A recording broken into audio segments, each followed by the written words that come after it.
Welcome from Netaji Subhashchandra Bose international airport, কলকাতার সকাল। আজ 20 তারিখ জানুয়ারি মাসের 2026। নমস্কার, গুড মর্নিং। আমি বিশ্বজিৎ, আপনারা দেখছেন দিনগল্প। এখন আমি আছি কলকাতার নেতাজি সুভাষচন্দ্র বসু ইন্টারন্যাশনাল এয়ারপোর্ট। আজ আমরা চলেছি বাহরিন।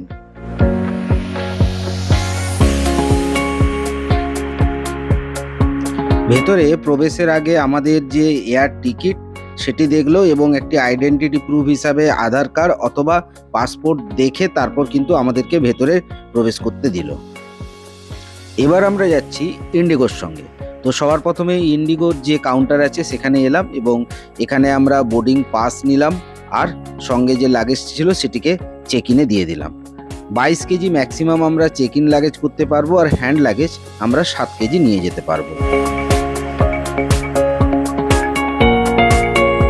দেখুন, বোর্ডিং পাস আমি পেয়ে গেছি। তো এটা ডোমেস্টিক বোর্ডিং পাস, আর যেহেতু ফার্স্ট এখান থেকে কলকাতা থেকে মুম্বাই যাব, তার জন্য সেক্ষেত্রে আমাদের সিকিউরিটি চেক হলো খালি, কোনো ইমিগ্রেশন হলো না। মুম্বাইতে পৌঁছে সেখানে কিন্তু আমরা সেকেন্ড টাইম আবার ওখানে সিকিউরিটি চেক একবার হবে এবং ইমিগ্রেশন হবে, তারপর কিন্তু আমরা ফ্লাইটে উঠবো। আর এখানে লাগেজ চেক ইন করে দিয়েছি, কিন্তু যেহেতু দুটো ফ্লাইট আলাদা আছে সেহেতু প্রথমে আমাদেরকে এখান থেকে মুম্বাই পৌঁছে সেখান থেকে লাগেজটা আমাদের কালেক্ট করতে হবে এবং তারপর সেখান থেকে আবার সেকেন্ড টাইম চেক ইন করতে হবে। আর সিকিউরিটি চেক সিম্পল ভাবে সেরকম বিশেষ কিছু নেই। নর্মালি যে ইলেকট্রনিক্স জিনিসগুলো আছে সেগুলোকে আপনাকে একটা ট্রেতে করে নিয়ে যেতে হবে এবং বাকি যে সমস্ত ধরুন বেল্ট বা ওয়ালেট যেগুলো আছে সেগুলো আরেকটি ট্রেতে রাখ। খুব সিম্পল। আর কোনো প্রকার লিকুইড আপনি, সেটা জল হতে পারে বা আদার কোনো লিকুইড, আপনি 100 গ্রামের বেশি নিয়ে যেতে পারবেন। বাকি যেটা সিকিউরিটি চেকের যে ইনফরমেশন সেটা তো দিলাম। এখন আমি ডোমেস্টিক যে লাউঞ্জ আছে ফার্স্ট ফ্লোরে সেখানে আছি। কিছুক্ষণ পরেই আমি বেরিয়ে যাব, তার কারণ আমাদের 12:45 থেকে বোর্ডিং শুরু হয়ে যাবে। আর একটা কথা জানিয়ে রাখি, যে লাউঞ্জ আছে সেই লাউঞ্জ আপনারাও অ্যাক্সেস করতে পারেন যদি আপনাদের নির্দিষ্ট ব্যাংকের যদি ক্রেডিট কার্ড থাকে, তো সেখান থেকে কিন্তু আপনারা ফ্রিতে লাউঞ্জ ব্যবহার করতে পারবেন। আর বাকি মুম্বাইতে পৌঁছাই, তারপর ওখানকার যে ইমিগ্রেশনের যে প্রসেস আছে সেটা আমি আপনাদেরকে জানাবো। তো চলুন, এবারে আমি বেরিয়ে যাব বোর্ডিং এর জন্য। 12:45 আছে, তো এখন অলরেডি 12:30 বাজতে যায়। চলুন। আমাদের এবারে ইন্ডিগোতে ভাড়া লাগলো 45,260 টাকা রাউন্ড ট্রিপ, অর্থাৎ ওখানে পৌঁছাবো এবং ওখান থেকে আবার আমরা কলকাতাতে ব্যাক করব। আমাদের ফ্লাইট ইন্ডিগোর 6E0789 কলকাতা থেকে ঠিক 1:30 থাকবে আর বোর্ডিং শুরু হবে 12:45। গেট নাম্বার পড়েছে আমাদের 16 আর ফ্লাইট ঠিক টাইমে আছে, কারেক্ট টাইমে আছে। অলরেডি ফ্লাইট দাঁড়িয়ে আছে, তো আমরা কিছুক্ষণের মধ্যেই আমরা বোর্ডিং শুরু করব।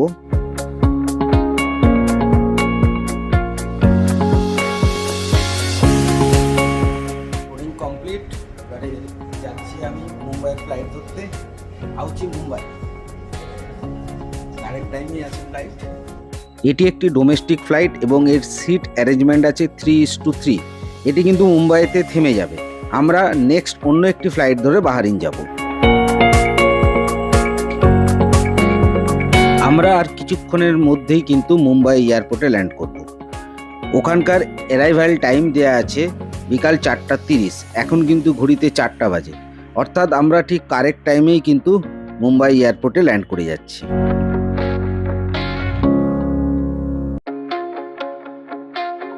আমি যেহেতু কলকাতার এয়ারপোর্টের লাউঞ্জ থেকে লাঞ্চ করে নিয়েছিলাম, তার জন্য ফ্লাইটে কিন্তু আমি কোনো খাবার নিইনি, খালি 1 কাপ ব্ল্যাক কফি নিয়েছিলাম।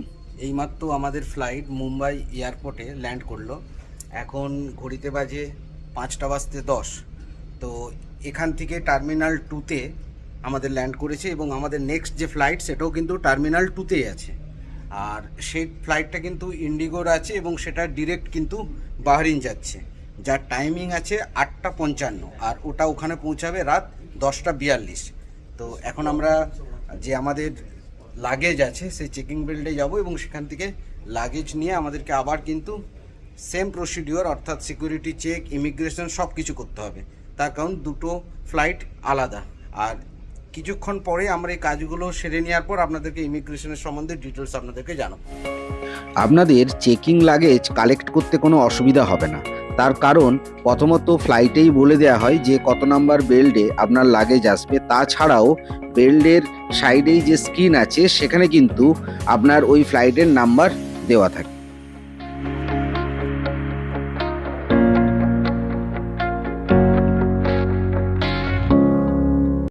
ওয়েলকাম টু ছত্রপতি শিবাজি মহারাজ এয়ারপোর্ট মুম্বাই টার্মিনাল 2।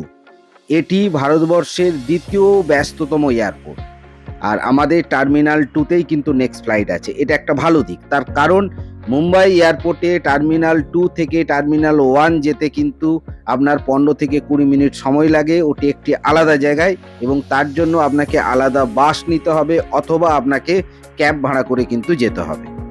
তো আমরা অলরেডি এখানে বোর্ডিং পাস নিয়ে নিচ্ছি এবং এরপর আমরা ভেতরে যাব। আমাদের luggage check in, security check এবং ইমিগ্রেশন টোটাল আমাদের কমপ্লিট হয়ে গেছে। ইমিগ্রেশন খুব স্মুথলি ছিল। আমরা সব কমপ্লিট করে এখন কিন্তু আমরা এয়ারপোর্টের একবারে ভেতরে চলে এসেছি। আমাদের গেট নাম্বার আছে 43A।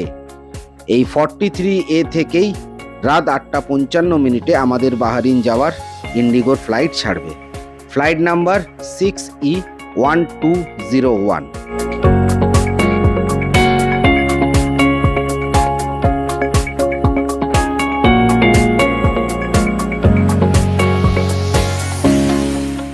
গুড ইভিনিং ফ্রেন্ড, এখন আমি আছি ছত্রপতি শিবাজি মহারাজ ইন্টারন্যাশনাল টার্মিনালে। তো আপনাদেরকে বলেছিলাম যে কলকাতা থেকে আমরা ফার্স্ট ইন্ডিগো এয়ারলাইন্স ধরে আমরা ফার্স্ট মুম্বাই এসেছি। এখন মুম্বাই আমরা আছি এবং এখান থেকে আমাদের 8:55 আমাদের বাহরিন যাওয়ার ফ্লাইট আছে, ওটাও ইন্ডিগো। তো যেটা বলেছিলাম যে সেখানে আমাদের সিকিউরিটি চেক হয়েছিল কিন্তু ইমিগ্রেশন হয়নি, তো এখানে আমাদেরকে ইমিগ্রেশন করতে হলো। তা পুরো প্রসিডিওর আপনাদেরকে একবার জানিয়ে দিই। দেখুন, ফার্স্ট অফ অল যখন ইমিগ্রেশনে আপনারা আসবেন সবার প্রথম কিন্তু আপনাদেরকে চেক করে নিতে হবে যেন ভিসাটা আপনার কাছে সঠিক থাকে। প্রয়োজন হলে ভিসাটা মোবাইল ফোনেও রাখতে পারেন, অথবা যদি প্রিন্ট আউট করে নেন সব থেকে বেটার হয়। আর তার সঙ্গে সঙ্গে আপনি যখন পাসপোর্টটি দেবেন ইমিগ্রেশন অফিসারকে, ইমিগ্রেশন হয়ে যাওয়ার পর দেখে নেবেন পাসপোর্টে যেন স্ট্যাম্প যাতে লেগে যায়। দেখুন, আপনাকে দেখাচ্ছি স্ট্যাম্পটা।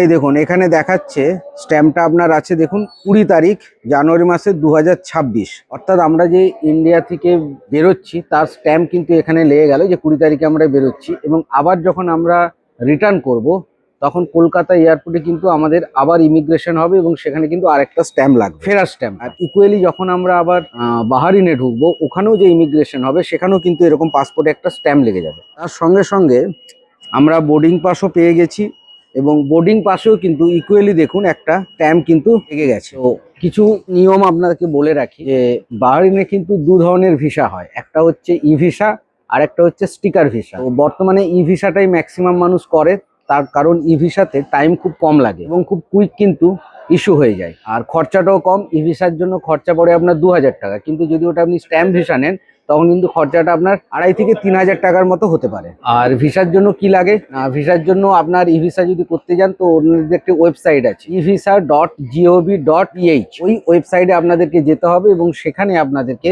পাসপোর্টের যে কপি সেই পাসপোর্টটি ওখানে স্ক্যান করতে হবে। তার সঙ্গে সঙ্গে ওখানে কিন্তু আপনার পুরো ইনফরমেশন কিন্তু ওখানে ভরতে হবে। বসার পর সাবমিট যখন করবেন ফিস দিয়ে, ধরুন 2000 টাকা যে ফিসটা লাগছে, ফিস দিয়ে সাবমিট করার পর আপনার হচ্ছে ইমেলে আপনার ওখানে ওদের ভিসা কনফার্মেশনটা চলে আসবে এবং খুব তাড়াতাড়ি হয়, 3-4 দিনের মধ্যে কিন্তু আপনি ভিসা পেয়ে যাবেন। আর যদি স্টিকার ভিসা করেন তাহলে ওদের যে এমবেসি আছে সেখানে যেতে হবে এবং সমস্ত ডকুমেন্ট আপনাকে সেখানে সাবমিট করতে হবে এবং ফিজিক্যালি আপনাকে কিন্তু প্রেজেন্ট থাকতে হবে, তাহলে আপনার স্টিকার ভিসা হয়ে যাবে। আর ইমিগ্রেশনের ক্ষেত্রে সেরকম কিছু লাগে না বা সেরকম কিছু জিজ্ঞাসাও আমাদের কাছে করলো না, জাস্ট ভিসাটা দেখলো।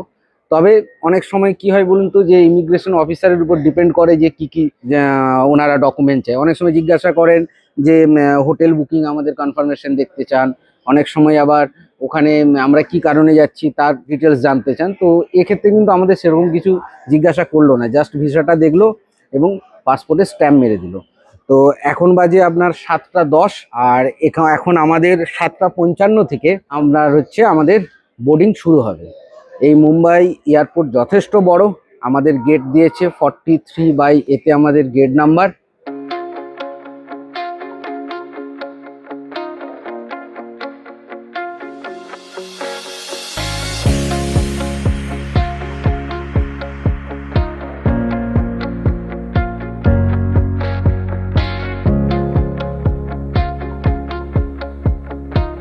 এই এয়ারপোর্টের মধ্যেই একটি বোটানিক্যাল গার্ডেন আছে এবং এই গার্ডেনটি রক্ষণাবেক্ষণের দায়িত্ব নিয়েছে আদানি গ্রুপ।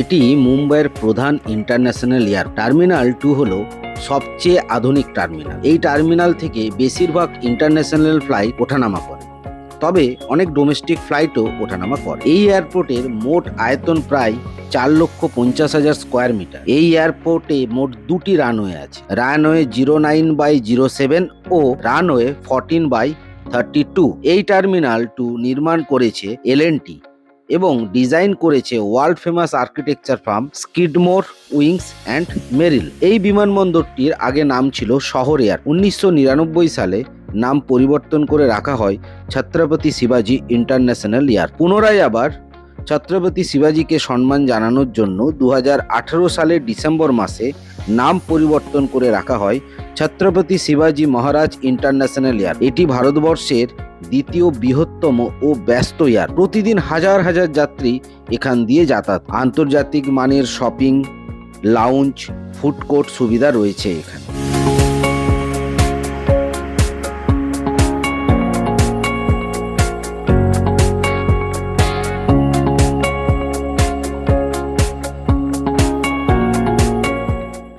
আমি এই এয়ারপোর্টের যে লাউঞ্জ আছে সেখান থেকে রাত্রে ডিনার করে নেব। ফ্লাইটের খাবার আমি খাবো না, তার কারণ ফ্লাইটের খাবার আমার ঠিক পছন্দও হয় না।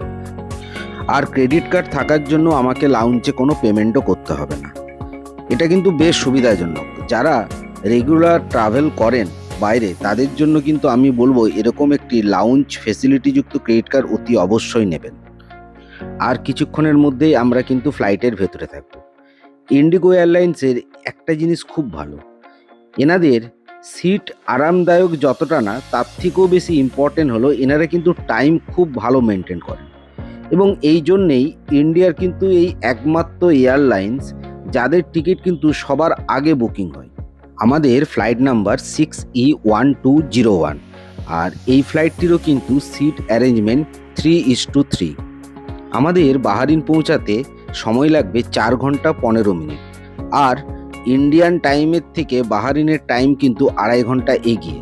আমরা ঠিক রাত্রি 10:40 বাহারিনের যেটা লোকাল টাইম, আমরা ওখানে ল্যান্ড করব।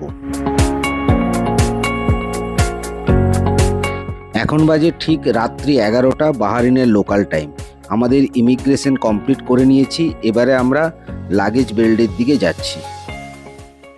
এই জাস্ট আমরা বাহারিন এয়ারপোর্টে এলাম, আর আমাদের ফ্লাইট ঠিক রাত 11টার সময় এখানে কিন্তু ল্যান্ড করলো। এখন বাজে এখানকার লোকাল টাইমে 11:30, আর এর মধ্যে আমরা এখানকার ইমিগ্রেশন প্রসেস কমপ্লিট করে নিচ্ছি।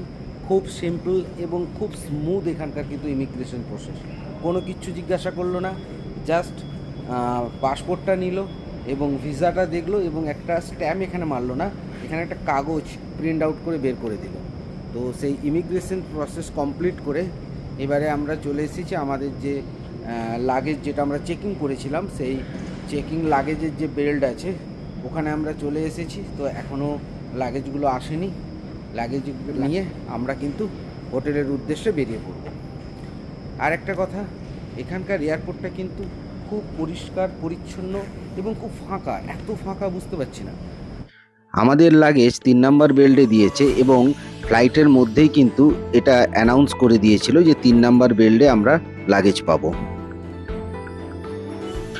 বন্ধুরা, আপনাদেরকে বাহারিনের কিছু ইম্পর্টেন্ট ইনফরমেশন বলে দিই। প্রথমত হচ্ছে এখানকার যে লোকাল কারেন্সি, তার নাম হচ্ছে বাহারিনি দিনার, শর্টে BHD। 1 BHD ইকুয়াল টু আমাদের ইন্ডিয়ান টাকাতে 240 টাকা 53 পয়সা। এটা আজকের রেট। এই রেটটা কিন্তু অনবরত চেঞ্জ হয়। আজকে হচ্ছে 21শে জানুয়ারি, তাতে প্রায় 241 টাকার বিনিময়ে 1 BHD আপনি পাবেন। আপনাদের যদি ক্রেডিট কার্ড থাকে তাহলে এখানে সমস্ত জায়গায় কিন্তু ক্রেডিট কার্ড অ্যাকসেপ্টেড করে। আর যদি ধরুন আপনারা কারেন্সি ভাঙিয়ে নিয়ে আসেন তাহলেও হবে, অথবা ডলার থাকলে ডলারও আপনি এক্সচেঞ্জ করতে পারেন।